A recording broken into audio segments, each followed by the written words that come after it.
하나님의 말씀 보겠습니다. 시편 19장 1편이 되겠습니다. 시편 19장 1절 우리 다 같이 한 목소리로 함께 읽겠습니다. 시작. 하늘이 하나님의 영광을 선포하고 궁창이 그의 손으로 하신 일을 나타내는도다. 다시 한번 읽겠습니다. 하늘이 하나님의 영광을 선포하고 궁창이 그의 손으로 하신 일을 나타내는도다. 아멘.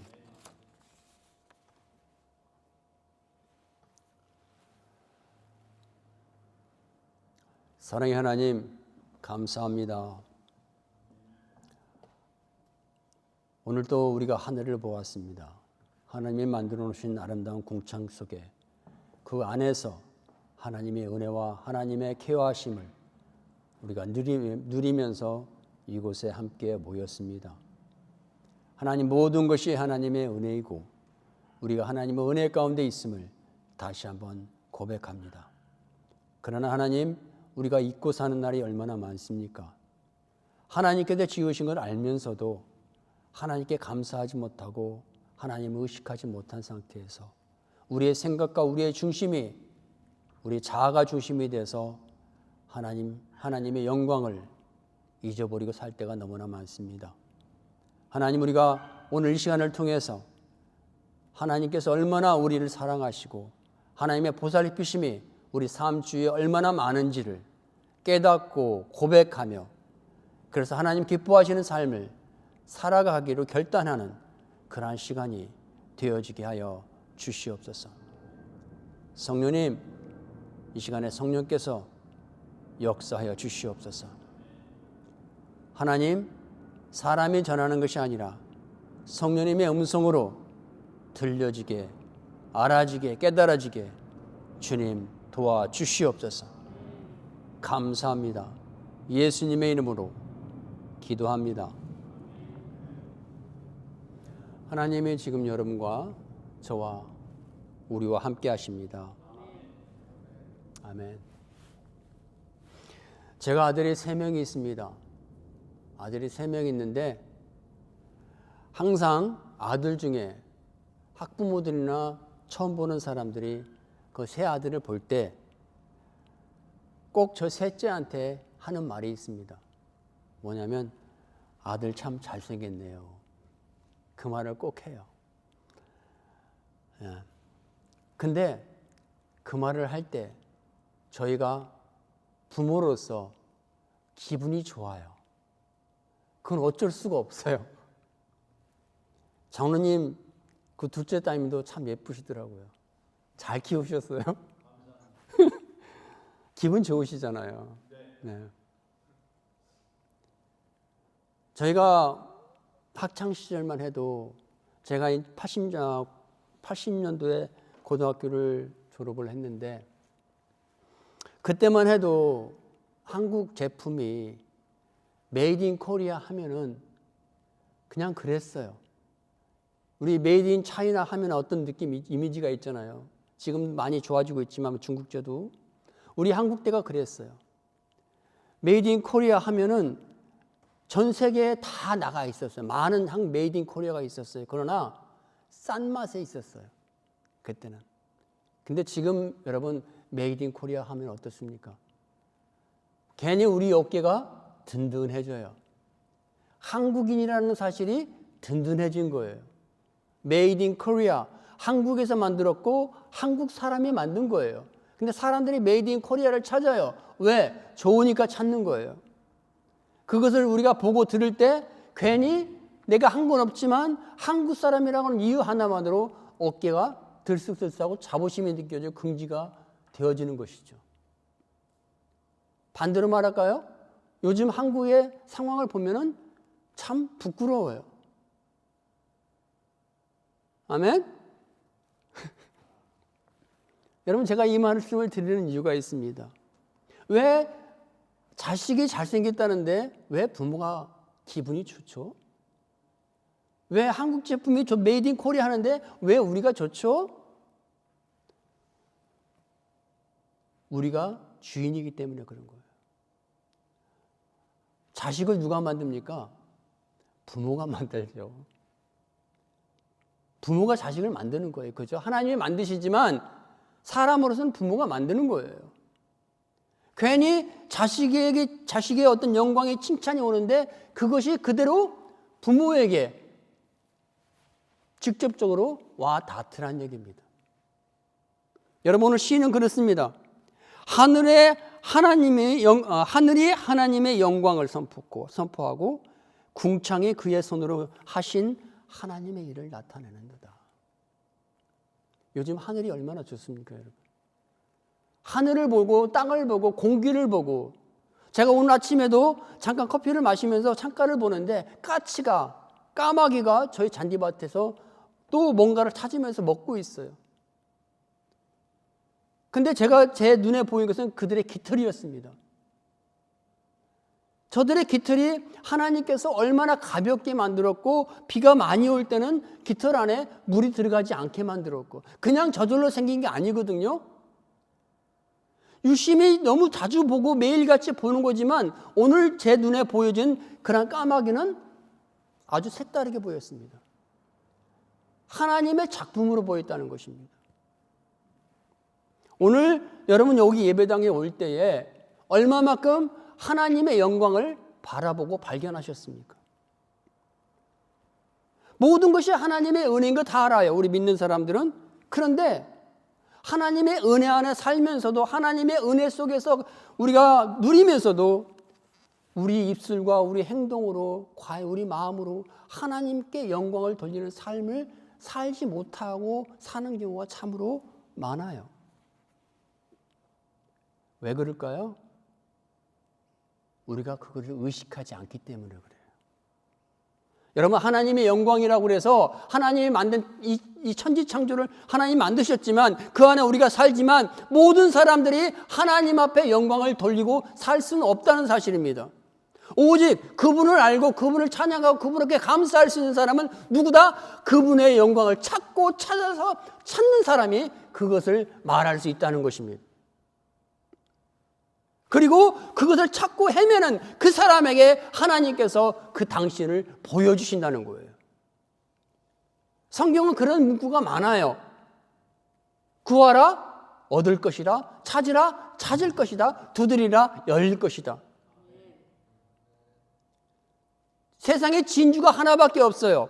그 진주를 찾고 싶어서 찾고 자신의 모든 소유를 팔아서 그 진주를 삽니다. 바로 그런 자에게 하나님께서 진주를 주신다고 그랬습니다. 문제는 무엇이냐? 우리의 조그마한 관심이고 우리 조그마한 마음인 거예요. 이 마음을 열어서 그분을 찾고 그분의 관심 갖고 그분을 찾고자 하는 자에게는 하나님께서 그분의 환한 모습을 보여주시고 들려주셔서 우리를 기쁘게 하십니다. 아멘.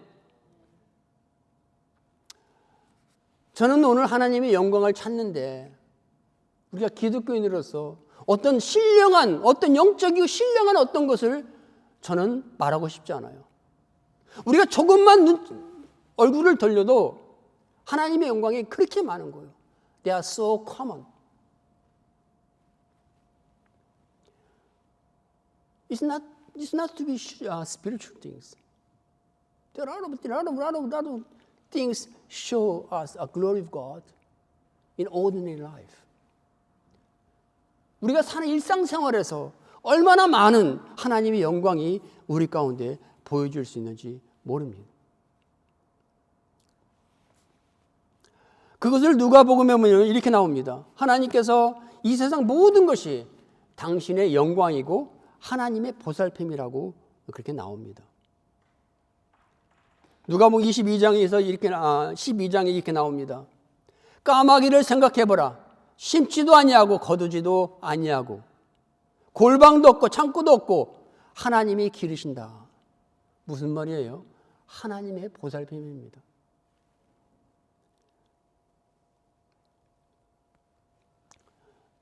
들판의 백합화를 생각해보라. 실도 만들지 않고 짜지도 아니하느니라. 그러나 내가 너희에게 말하노니 솔로몬이 모든 영광으로 입은 것이 이 꽃 하나만큼 훌륭하지 못하느니라. 너희는 무엇을 먹을까 마실까 염려하지 말고 근심하지 말라. 이 모든 것은 세상 사람들이 구하는 것이라. 너희 아버지께서는 이런 것이 너희에게 있어야 될 줄을 아시느니라. 여러분, 제가 무슨 말 하고 싶으냐면 그래요. 오늘 시인은 하늘이 하나님의 궁창이고 하나님의 영광이고 이 모든 궁창, 우리가 지금 살고 있는 이 공간, 이것이 하나님의 작품이랍니다. He is caring for all things around us. 우리가 하늘을 보십시다. 그러면 뭡니까? 하늘이 어디서 어디까지입니까? 동서남북 사방을 둘러싸고 있습니다. 하늘이 안 보이는 데가 없어요. 우리가 다시 말하면 우리 주위의 모든 것이 하나님께서 계신 것이에요. 우리가 그걸 향해서 조금만 눈을 돌리고 찾기를 원한다면 여러분 얼마든지 우리가 찾을 수 있습니다. 오늘 본문을 제가 월요일날 하나님께서 본문을 주셨어요. 지난 월요일날. 그리고 일주일 동안 그냥 계속 생각을 해요. 하나님께 영광이 되는 것이 무엇일까? 생각을 해봤어요. 지난 화요일 저녁 같아요. 여기서 이제 저녁에 와서 기도하고 기도 끝날 무렵에 제가 기도했어요. 하나님, 오늘 집에 갈 때도 하나님께 영광이 되는 것을 하나 생각나 보여달라고, 알게 해달라고, 깨닫게 해달라고. 그렇게 기도가 갔어요. 집을 향해서 출발했죠. 차 타고 한 5분, 10분 정도 가고 있었나요? 갑자기 제 옆에 탔던 아내가 그래요. 갑자기 노래를 해요. 기도가 끝나고 마음이 기뻤었나 봐요. 노래를 해요. 그래서 다른 데 같으면 그냥 무시하고 아무 대가도 안 왔을 텐데 제가 기도한 게 있어가지고 생각이 나서 그랬습니다. 아이고, 우리 사모는 노래도 잘해. 제가 그렇게 칭찬을 했어요. 그랬더니 박장대소를 하면서 그래, 우리 그렇게 행복하게 삽시다. 그렇게 말을 하더라고요. 희한하죠? 제가 기도하고 갔어요. 정말로. 근데 그 생각이 나는 거예요. 아주 평상시 있었던 일인데 찾으니까 그런 게 보이더란 얘기예요.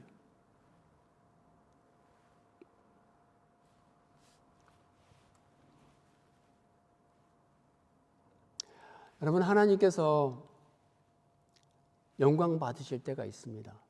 언제 영광 받으실까요? 당신의 모습과 형상을 따라 만든 여러분과 저가 행복할 때, 행복해할 때, 행복을 만들어 가면서 행복하게 살아갈 때, 여러분 이 사람을 볼 때 하나님께서 무척이나 기뻐하시고 영광을 받으십니다. 아멘.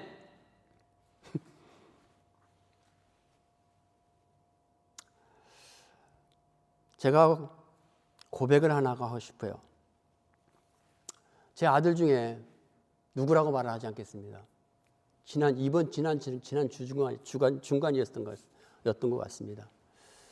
아침에 제가 이제 주방에 있는데 어떤 아들이 잠에서 일어나서 밥을 먹으러 나왔어요. 그래서 제가 잠 잘 잤니? 그랬어요. 그랬더니 대답이 뭐냐면 그냥 잤어요. 이렇게 말을 하는 거예요. 잠 잘 잤니? 그랬더니 그냥 잤어요. 근데 내가 그 말을 물어보고 그 말을 듣는데 내 마음이 별로 기쁘지가 않아요. 왠지 기분이 이상해요. 더 정확하게 말하면 내 기분이 좀 슬퍼졌어요. 왜 슬퍼졌냐? 그냥 잤어요라고 하는 그런 말 속에 누구를 봤냐면 나를 봤어요. 아들의 모습 속에 내 모습을 본 거예요. 아들이 말하는 말 속에 내 모습을 정확하게 봤어요. 그러면서 어떤 것이 생각나냐? 이게 생각났어요. 제가 결혼하고 수없이 제 아내에게 했던 말이 있어요. 어떤 말이 있었냐면 아내가 음식을 해주고 그렇습니다. 자주 물어봐요. 맛있어? 맛있어요? 이런 말을 자꾸 해요. 근데 제가 지금까지 해왔던 그런 말이 뭐냐면 정말 제가 맛있을 때 하는 말이에요. 먹을만해. 먹을만해. 이렇게 말해왔거든요. 그 말을 정확하게 생각이 나면서 내가 너무 내 중심으로 살았구나. 아내가 맛있어요? 라고 물어봤을 때는 왜 그것을 물어봤을까? 자기가 한 음식을 맛있게 먹고 그것을 내가 맛있게 표현해주면 그 소리를 듣고 싶어서 그 말을 물어봤다는 거예요. 그래서 그 말을 내가 칭찬을 해주면 그 칭찬이 자기한테 자기가 행복해지니까. 근데 나는 뭐냐면 먹을만해. 이 모습을 제가 발견했습니다. 아주 그때 제가 알았어요. 제가 깨닫고 나니까, 경험하고 나니까 제가 아내한테 했던 그 모든 것들이 너무 잘못됐고 너무나 미안하고 그런 생각이 들더라는 것입니다.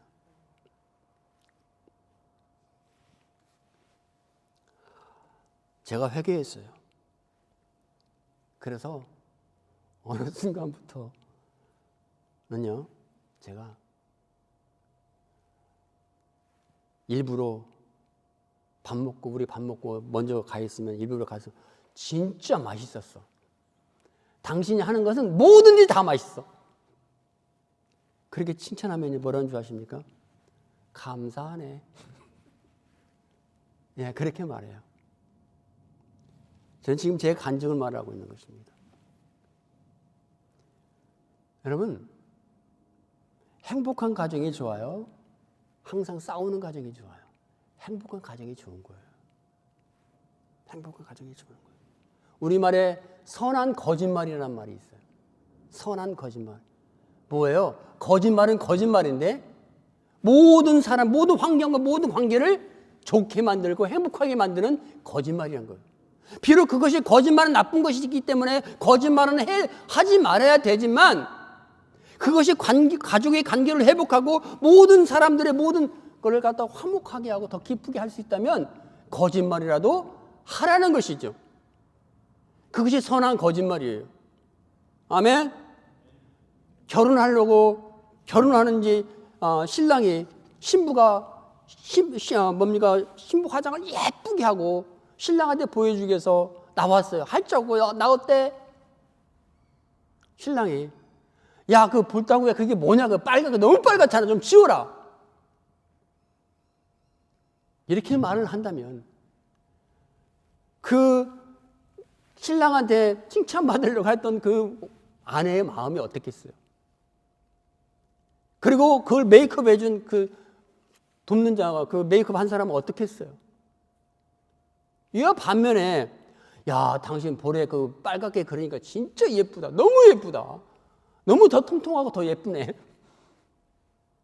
이렇게 말한다면 여러분 모두가 행복해지지 않겠습니까? 여러분 하나님께 영광이 되는 게 우리가 주위에서 찾으면요 너무나 많은 것 같습니다. 여러분 내 옆에 있는 그러한 지체를 여러분 행복하게 만드시기 바랍니다. 놀라운 사실은 내가 그 지체를 행복하게 만들어줄 때 그 행복이 나에게 되돌아온다는 거예요. 여기 아보리진의 부모랭이라고 하는 이 기구가 있어요. 기업자 비슷하게 된 거. 이 부모랭이 뭐예요? 던지면 다시 나한테 와요. 사냥할 때도 던져갖고 그렇게 했어요. 자,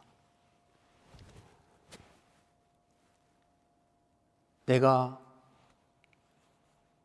어떻게 말하느냐에 따라서 여러분 하나님께 영광을 돌릴 수도 있고 하나님께서 인상을 찌푸리진 않으시겠지만 그럴 수 있다는 사실인 것입니다. 그래서 서로 행복을 만들어가며 살아가는 여러분과 저가 되기를 주님의 이름으로 축원합니다. 아멘. 그 두 번째로 하나님께 영광이 되는 것이 있습니다. 여러분, 내가 행복한 거예요. 내가 행복한 거예요. 내가 행복해야 할 때 하나님께서 영광을 받으십니다. 제가 첫 직장이 뭐였었냐면 아실 겁니다. 고압가스 냉동 들어보셨어요? 장로님 들어보셨어요? 그다음에 열관리 들어보셨죠? 고등학교 졸업하고 난 다음에 뭘 해야 될지 인문계 졸업해서 아무 생각이 없어요. 뭘 해야 될지 모르겠어요. 서울로 상경에서 있는데 형들이 그러더라고요. 그거 하래요. 그거 이제 고등학교 졸업했기 때문에 뭐 그게 요즘 인기 있다고 그거 하라고요. 그게 뭔지도 모르고 그냥 해갖고 그냥 자격증을 땄어요. 자격증을 따니까 취직은 되더라고요. 그거를 제가 호주 오기 전까지 했거든요. 근데 그거 하면서 그걸 직장으로 하면서 돈을 벌고 먹고 살지만 정말 1분 1초도 제가 그 직장이 제 직장이라고 생각해 본 적이 없어요. 한 번도. 한순간도. 그 말은 뭐예요? 내가 내 직장에 대해 만족을 못하는 거예요. 적성에 맞지도 않는 것 같아요. 정말 이것은 하고 싶지 않아요. 그렇게 하고 있었습니다. 그리고 제가 24살 때 예수를 믿게 됐습니다. 그리고 예수를 믿고 난 다음에도 계속 이 일을 했었거든요. 예수를 믿었어도 이 일을 하면서도 제 인생에 대해서 제가 제 자신을 사랑하지도 못하고 행복하지도 않더라고요. 저는 이 직업을 빨리 바꾸고 싶었어요. 그래서 제가 언젠가 몇 번씩 저한테 물어봐서 상근아, 너가 정말 하고 싶은 게 뭐냐? 정말 하고 싶은 게 뭐냐? 라는 질문을 저한테 던져봤어요. 그랬더니 제 속에서 그러더라고요. 내가 정말 하고 싶었던 것은 설교였어요. 그건 예수 믿고 난 다음에 내 속에서 나온 대답은 설교였어요. 설교하면 정말 재밌을 것 같아요. 설교를 하면 정말 좋을 것 같아요. 여러분, 나는 지금 행복합니다. 정말 행복해요. 또 아까 제 아내가 뭐 가난한 신학생이라고 그랬는데 돈이 많아서 행복한 게 아니라 저는 제가 하고 싶은 일을 하기 때문에 행복해요. 그리고 이것을 제가 할 수 있다고 생각하고 하고 싶은 일이고 해야 되기 때문에 저는 행복해요. 그것을 하고 있기 때문에. 김현종이라는 분이 나라를 위해서 일하신 분인데 이분이 딱 싫어하는 3가지 말이 있답니다. 어떤 말이냐면 했어야 했는데 했다는 거예요? 안 했다는 거예요? 안 했다는 거예요. 할 수 있었는데 했다는 거예요? 안 했다는 거예요? 안 했다는 거예요. 해야만 했는데 이 김현종 씨라는 분이 가장 싫어하는 이 말이 이 3가지. 했어야 했는데 하지 않고 할 수 있었는데 안 했고 해야만 되는데 안 했다는 거예요. 자기는 이런 사람이 되고 싶지 않대요. 그러면서 자기가 할 수 있는 지금 이 사람이 뭐 어떤 사람이냐면 만약에 누가 정부가 될지 모르지만 옛날에 문재인 대통령 때 외교통상무 장관을 했던 분이에요.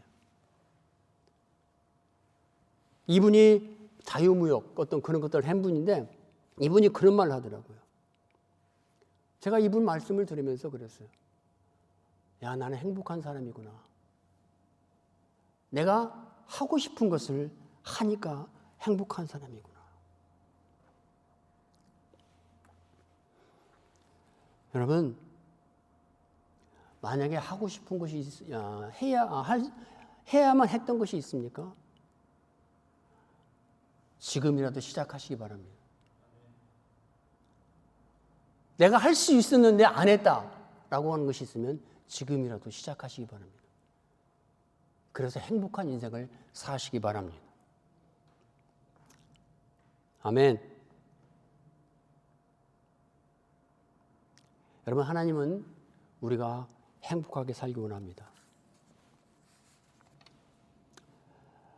마지막으로 하나님이 영광 받으실 때 하나님이 여러분 나를 사랑할 때 하나님께 영광 받으십니다.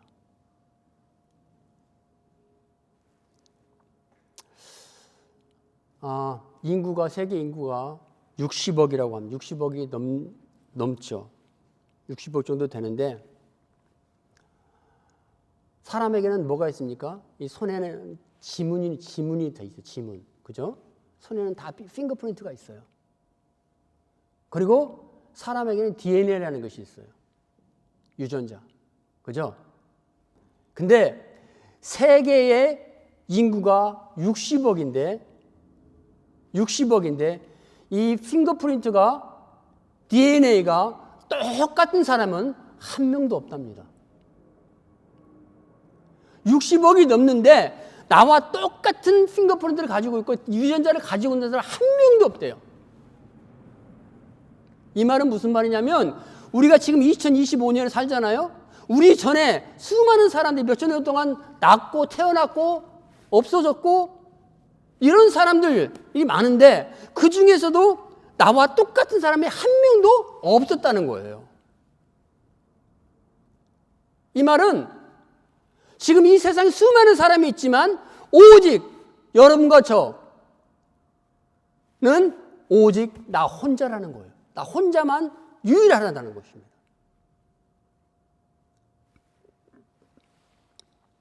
이 말이 이해가 갈지 모르겠습니다.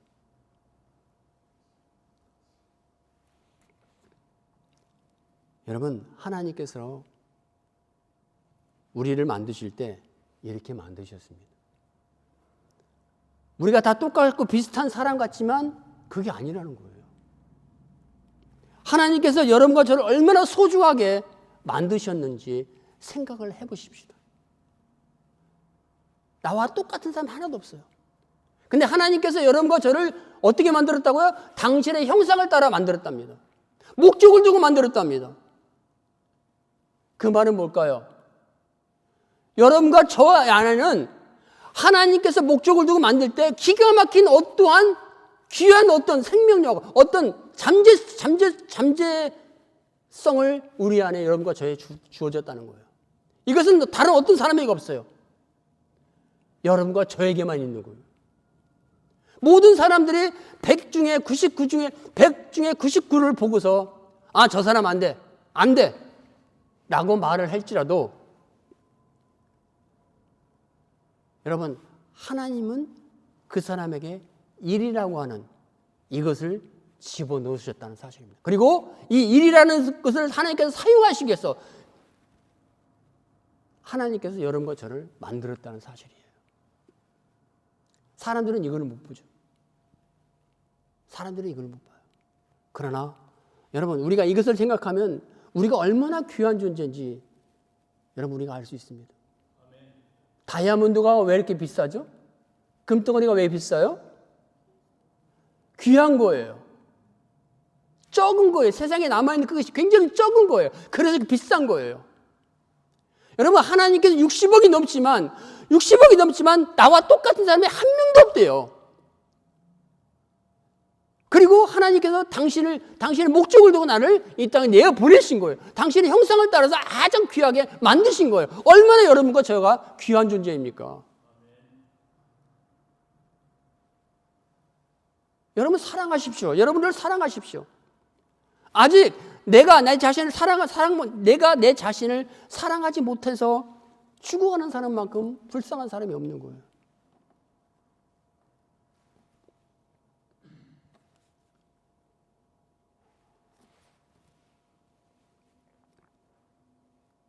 여러분, 콩이라는 거 있잖아요. 콩이 있습니다. 제가 기도하면서 콩이 갑자기 하나님 앞에 기도했더니 콩이 생각나요. 콩이 딱 보이더라고요. 어떤 콩이 보냐면 노란 메주콩이었습니다. 돌 같은 종자로 남아있는 이 노란 메주콩이었어요. 그 콩이 그냥 드라이한 상태로 남아있을 때는요, 그냥 돌같이 그냥 콩이에요. 별 볼 일 없어요. 근데 그 콩이요, 땅 속에 들어가면요, 땅 속에 수분하고 온도가 맞춰집니다. 그러면 땅 속에서 그게 썩어요. 땅이라는 건 참 희한해요. 하나님께 땅을 만든 참 희한해요. 땅 속에 들어가면 다 썩어요. 다 썩으면서 없어져야 될 썩고 없어져야 될 것은 다 썩어 없어져요. 그러나 땅 속이 썩지만 거기에 생명은요 반드시 살아나요. 여러분 콩을 볼 때 그 안에 생명이 보입니까? 새싹이 보입니까? 안 보여요. 그 콩만 보여요. 그 콩 안에 생명력이 잠재되어 있다는 사실을 못 봐요. 근데 그것을 언제 보느냐? 그것이 땅 속에 심겨졌을 때, 물과 온도가 맞춰졌을 때 그 땅 속에 이 콩 안에 있는 그 생명력이 잠재되어 있는 그 생명이 솟아나옵니다. 이해하십니까? 여러분 제가 드리고 싶은 말이 있어요.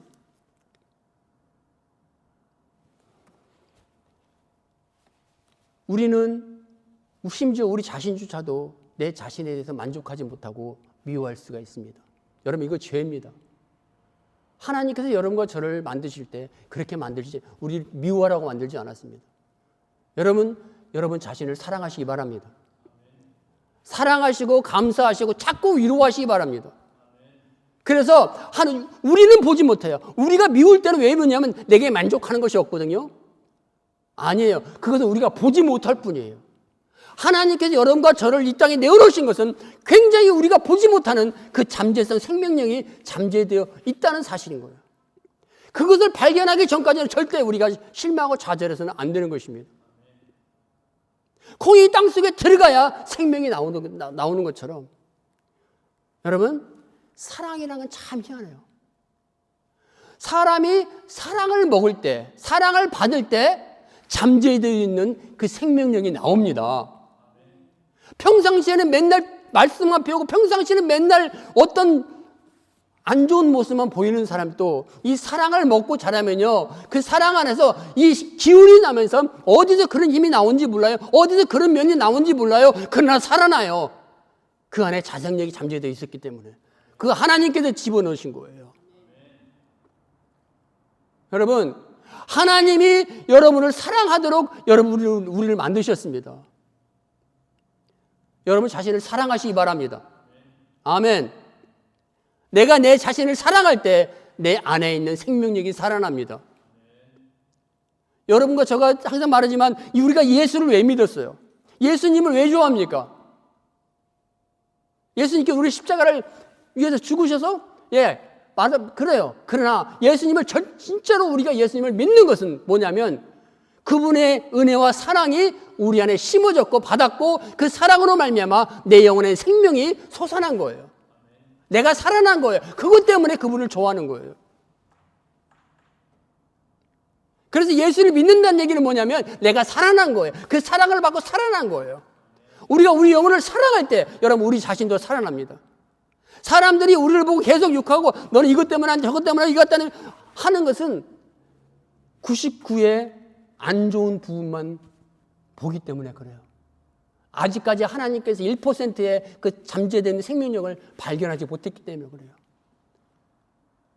여러분 이 생명력이 있음을 믿고 하나님의 섭리를 믿고 여러분 우리가 안다면 우리는 우리 자신을 사랑할 수밖에 없습니다. 여러분 사랑하시기 바랍니다. 이틀 전인가요? SBS에서 잠깐 한 1분짜리가 2분짜리가 뉴스가 나왔어요. 어떤 뉴스냐면 이런 뉴스입니다. 커플이에요. 커플인데 젊은 커플인데 같이 살았어요. 같이 살았는데 이 여자친구를 죽이려고 남자가 했어요. 근데 죽이려고 했는데 어떻게 죽이려고 했냐면 칼로 그 여자친구를 17분을 찔러버렸어요. 17분을 찔러버렸어요. 얼마나 그 상황이 한번 상상해 보면 짐작이 가잖아요. 얼마나 잔인합니까? 그리고 그 남자를 이제 법정에서 마지막 선고하는 날이 됐어요. 그러면서 재판이 그러자 판사 그럽니다. 당신 하고 싶은 말 있으면 한번 마지막으로 기회를 줍니다. 해보라고. 그랬더니 이렇게 말해요. 그 사람이 이제 칼로 일구면 찍은 그 청년이 이렇게 말해요. 내가 잘못했습니다. 난 지금 심히 뉘우치고 있습니다. 근데 그때 내가 정신적으로 우울증을 심하게 알고 있었습니다. 자비를 베풀어 주세요. 용서해 주세요. 막 그렇게 사정하면서 재판장에게 말을 하더라고요. 근데 그때 법정 뒷문이 열리더니 누가 들어와요. 누가 들어오냐면 그 17분을 찔린 여자친구가 들어와요. 여자친구 목발을 들고 발이 한쪽 왼쪽 발이 소아마비 걸린 사람처럼 그렇게 하고 막 쩔룩거리면서 들어오더라고요. 그러면서 먼저 그 찔린 그 청년의 얘기를 재판장이 물어보고 그 다음에 이 여자가 들어와서 당신은 어떻게 해줬으면 좋겠냐. 그랬더니 이 여자가 그러더라고요. 이 사람이 뭘 잘못했는지 그것을 깨달을 만큼 판단을 해달라고. 재판을 해달라고. 이 사람이 잘못한 것을 깨닫을 수 있을 만큼 법으로 처단해달라고. 미운 거죠. 그리고 이 사람은 이 여자의 말처럼 종신형을 선고받았어요. 종신형, 무기징역. 자, 근데 그 다음에 이 선고를 하기 전에 또 누가 한 사람이 나타났는데 누구나 이 아들의 아빠예요. 이 아들의 아빠가 또 재판장한테 얘기를 해요. 재판장님, 용서해달라고. 자비를 베풀어달라고. 제 아들이 그때는 정말로 우울적으로 심하게 정신적으로 아팠고 그랬기 때문에 그랬다고. 제발 용서해달라고. 이렇게 말하더라고요. 여러분, 제가 드리고 싶은 말이 있어요. 여기서 여러분, 그 아버지가 그 아들한테 하는 말이에요. 아버지가 아들한테. 그 아들이 누굽니까? 아주 짐승 같은 살인마 같은 사람 아니에요. 근데 그 아버지는 그 아들을 위해서 그런 말을 하더라고요. 모든 사람들은 그렇게 어떻게 사람이 그럴 수 있냐 다 그래요. 그러나 그 아버지한테만큼 그 아들은 아들이더라고요. 그러면서 막 말하는 것을 보았습니다. 그러면서 그 아들이 그 아버지를 보면서 막 울어요. 법정에서 울더라고요. 여러분, 전과 10%일지라도 엄마에게는 그 아들이 살인마가 아닙니다. 그냥 아들이 사랑하는 아들이죠. 아멘. 여러분, 하나님께서 이 세상에 완벽한 사람 없잖아요. 우리가 100에 99가지가 나쁘고 결점일 수 있습니다. 그러나 하나님은 그 장점을 일을 두고 우리를 만드셨다는 사실이에요. 그리고 그것이 꽃피울 때까지 우리가 우리를 사랑하면서 또한 지체를 사랑하면서 살아가기를 원하십니다. 여러분, 그것이 하나님께 영광이라고 저는 생각을 합니다. 아멘. 사랑하십시다. 기도합니다.